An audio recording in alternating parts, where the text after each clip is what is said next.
श्री मां शारदा देवी स्वामी गंभीरानंद। अध्याय 1 अवतरणिका पृष्ठ संख्या 9। शक्ति संयुक्त श्री भगवान ही युग धर्म परिवर्तन में समर्थ हैं, नहीं तो निर्गुण ब्रह्म का जगत के व्यापारों में क्रियाशील होना नितांत असंभव है। नर अवतार में शक्ति की आराधना करके वे उसको उद्बोधित करते हैं और तत्पश्चात लोक कल्याण रूप कार्य में नियुक्त करते हैं। इस प्रकार ईश्वर आराधिता शक्ति हर युग में कृपालु होकर भूले भटके अस्त व्यस्त मानव समाज के पुनरुत्थान का सूत्रपात करती हैं।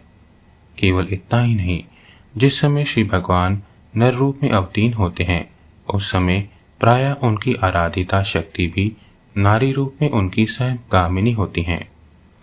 श्री रामचंद्र जी के साथ सीता देवी, श्री कृष्ण जी के साथ श्री राधिका, बुद्ध देव के साथ यशोधरा, श्री चैतन्य देव के साथ विष्णुप्रिया आगमन से ही प्रमाणित होता है। सच तो यह है कि शक्ति चाहे वह आध्यात्मिक, आदि भौतिक एवं आदि दैविक रूप में हो अथवा नारी रूप में हो, अवतार के साथ संयुक्त होती हुई उनकी लीला को प्रकट करने में अनंत प्रकार में सहायक होती हैं। बिना शक्ति की सहायता के अवतारों के दिव्य कार्यकलाप असंभव और हमारे लिए दुर्बाध्य हो जाते हैं। तभी तो श्रीमद स्वामी शारदानंद जी ने लिखा है, चैतन्य के साथ शक्ति के नित्य मिलन को देखकर ही विशेष विशेष शक्ति संपन्न पदार्थों में तथा समस्त जगत में भारतवर्ष के ऋषियों ने शव रूपी शिव पर नृत्य करती हुई शक्ति की आराधना की थी। पथ प्रदर्शक गुरु में जगती मोहिनी स्त्री मूर्ति में विद्या, क्षमा, शांति, मोह, निद्रा, भ्रांति आदि सात्विक एवं तामसिक गुणों में उसी अद्वितीय वराभयकरा मुंडमालिनी देवी का आविर्भाव दर्शन और श्रद्धा के साथ उनकी आराधना करके वे कृतार्थ हुए थे और मानव मात्र को उसी पथ पर चलकर कृत्य होने की उन्होंने शिक्षा दी थी। श्री रामकृष्ण देव की उपासना से संतुष्टा यही देवी वर्तमान युग में पुनः मानव कल्याण में तत्पर हुई हैं। यह देखकर पूज्यपाद आचार्य स्वामी विवेकानंद जी ने उदात्त कंठ से इस तरह हमारा आह्वान किया है, जिस शक्ति के उन्मेष मात्र से दिग्दिगंत व्यापिनी प्रतिध्वनि जागृत हुई है, कल्पना से उसकी पूर्ण अवस्था का अनुभव करो और वृथा संदेह, दुर्बलता और दास जाति सुलभ ईर्ष्या द्वेष त्याग करके इस महान युग चक्र के परिवर्तन की सहायता करो।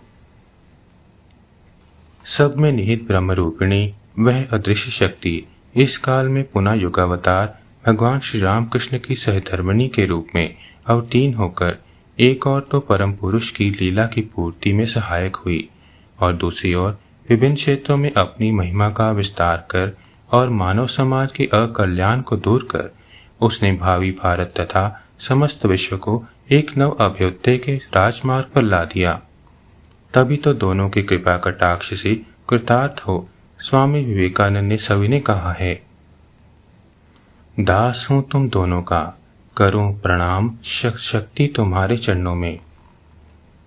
जिस प्रकार ईश्वर के अवतार होने की एक प्रणाली होती है, उसी प्रकार शक्ति के आविर्भाव की भी एक रीति होती है।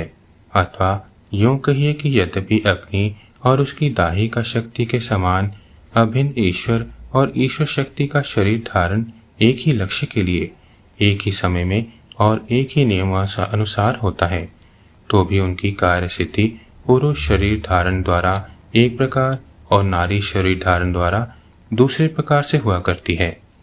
अंततः उनकी सत्ता में पृथकता न होने पर भी करुणामय शक्ति के अवतार तक की पृथक चर्चा में एक निजी सार्थकता है। श्री चंडी में देवी ने इस प्रकार आश्वासन दिया है, इथम यदा यदा बाधा दानवोथा भविष्यति तदा तदा वतीर्याहम करिष्यामये रिसंशयम्।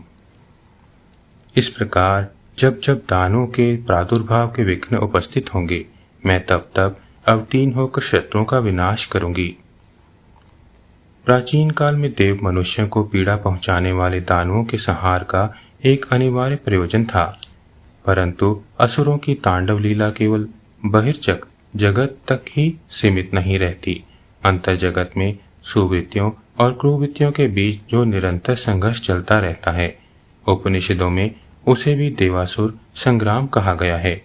आस्तिक बुद्धि, परलोक चिंतन, ध्यान निष्ठा प्रभृति सद्गुणों को निर्मूल करने के लिए वर्तमान युग में अश्रद्धा, जड़वाद प्रियता, भोग परायणता आदि आसुरी वृत्तियों ने जो लड़ाई ठानी है और जिसके फलस्वरूप धर्म की ग्लानि, अधर्म की वृद्धि और ईर्ष्या, द्वेष, काम आदि के प्राबल्य से लोकनाशक युद्ध विक्रय संगठित हो रहे हैं, वही इस युग का देवासुर संग्राम है।